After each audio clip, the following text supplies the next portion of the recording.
सभी स्टूडेंट्स को नमस्कार बेटा। मैं doctor Dharm Singh Meena, assistant professor economics, government arts girls college Kota.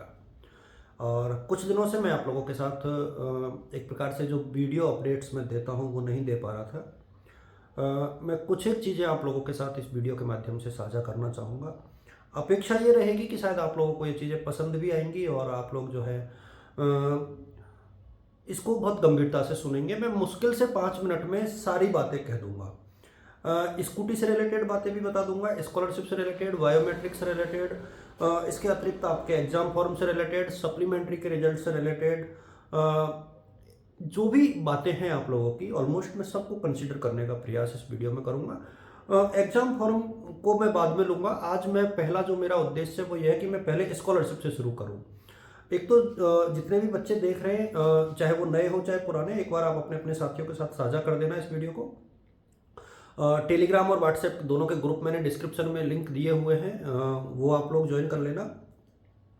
पहले मैं स्कॉलरशिप पे आ जाऊं। देखिए, जो 2021-22 और 22-23 की स्कूटीज हैं, 21-22 की स्कूटी संभवतः फरवरी में मिल सकती हैं। 22-23 के में अभी टाइम लगेगा। जैसे ही वाउचर आएंगे आप लोगों को मैसेज मिलना शुरू हो जाएंगे। जो नई लिस्ट आई है अभी, जो स्कूटी की 23-24 की, जिनका आखिरी सूची में नाम है, उन बच्चों को जो है डॉक्यूमेंट्स जमा कराने हैं। और ये डॉक्यूमेंट्स आप लोगों को कौन कौन से डॉक्यूमेंट्स जमा कराने हैं मैंने आप लोगों को हालांकि बता दिया था मोटे मोटे तौर पर। उसमें स्थिति ये थी कि देखिए, एक तो इस दौरान आप लोगों को तीन सेट बनाने हैं। 3 10वीं की मार्कशीट, 3 12वीं की, 3 फोटो, 3 आधार कार्ड। यदि 18 साल के हो गए हो तो लाइसेंस की कॉपी, यदि नहीं बना है तो अप्लाई करने की कॉपी, जो रिसिप्ट आती है उसकी। तो ये चीज़ें आप लोगों को करनी है। और जो कोटा जिले की बच्चियां हैं, जो छात्राएं हैं, चाहे आप किसी भी कॉलेज में पढ़ती हैं, आपको राजकीय जेडीबी कॉलेज जो है उसके कमरा नंबर 4 में, जेडीबी का जो रूम नंबर 4 है, उसमें ये सारे डॉक्यूमेंट्स 11 से 2 बजे के बीच में जमा कराने हैं। स्कूटी कब मिलेगी इसको लेकर के अभी कोई अपडेट नहीं है, तो मैं बेवजह आप लोगों के साथ कोई ऐसी चीज़ शेयर नहीं करूंगा जिससे आपको लगे कि सर ने बताया था और वो चीज़ पूरी नहीं हुई। जो बायोमेट्रिक है वो सिर्फ समाज कल्याण विभाग की होनी है। सीएम स्कॉलरशिप और स्कूटी में वो नहीं होती है, तो उसको लेकर के किसी बच्चे को परेशान नहीं होना है। अब मैं आता हूँ सप्लीमेंट्री के रिजल्ट के ऊपर। देखिए, शनिवार तक आप लोगों के सप्लीमेंट्री के रिजल्ट के आने की संभावना है। यह आशा की जाती है कि अगले 2-3 दिनों में आप लोगों के सप्लीमेंट्री के जो रिमेनिंग रिजल्ट्स हैं, first year, second year, third year के, वो आ जाने चाहिए।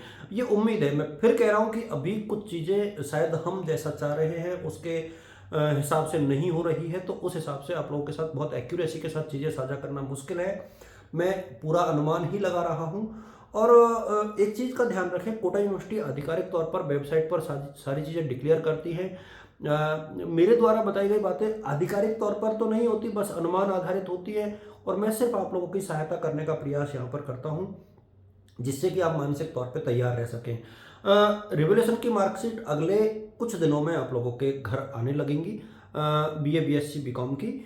एमए वाली मार्कशीट में अभी टाइम लगेगा। मैं और थोड़ा सा आगे बढ़ूँ, एग्जाम फॉर्म को लेकर के डिस्कस करें, तो सप्लीमेंट्री का रिजल्ट जैसे ही आ जाएगा उसके ठीक बाद में, तो मुझे लगता है शायद 25 जनवरी के आसपास, यानी अगले हफ्ते ही एग्जाम फॉर्म आ पाएंगे। उससे पहले एग्जाम फॉर्म आएंगे इसकी संभावना ना के बराबर है। और जितना लेट एग्जाम फॉर्म होंगे उतनी ही लेट एग्जाम्स होंगी। ये व्यावहारिक तौर पे है, क्योंकि मेरा ये मानना है कि जो सेमेस्टर के एग्जाम्स हैं, अब चूंकि सेशन लेट हो रहा है, तो मुझे लगता है कि 15 फरवरी के बाद।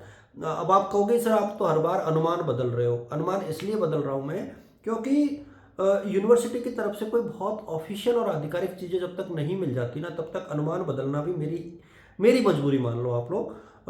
क्योंकि जैसे ही कोई और अपडेट मिलती है मैं आप लोगों के साथ साझा करता हूँ। मैं कल से कोशिश करूँगा कि कुछ इंपॉर्टेंट क्वेश्चंस आप लोगों के साथ साझा करूँ। टाइम नहीं मिल पा रहा था, स्वास्थ्य संबंधी कुछ समस्याएं जो हैं वो है। आज मुझे थोड़ा सा ठीक फील हुआ, तो मुझे लगा मुझे आप लोगों के साथ बातें करनी चाहिए। बहुत सारी चीज़ें हैं, इफ़, लेकिन, किंतु, परंतु होते हैं। मेरा हमेशा से प्रयास रहा है कि मैं आप लोगों के साथ जो है डिस्कस करूं, चर्चा करूं, बट ये संभव नहीं हो पा रहा है। आप सभी बच्चों को मेरी तरफ से शुभकामनाएं। Wishing you all the best, good luck. ABCID जरूरी है, मैं फिर बता दूं इस चीज़ को। और जो भी चीज़ें होंगी मैं आप लोगों के साथ डेफिनेटली शेयर करूंगा। Wishing you all the best, good luck बच्चों, थैंक यू सो मच।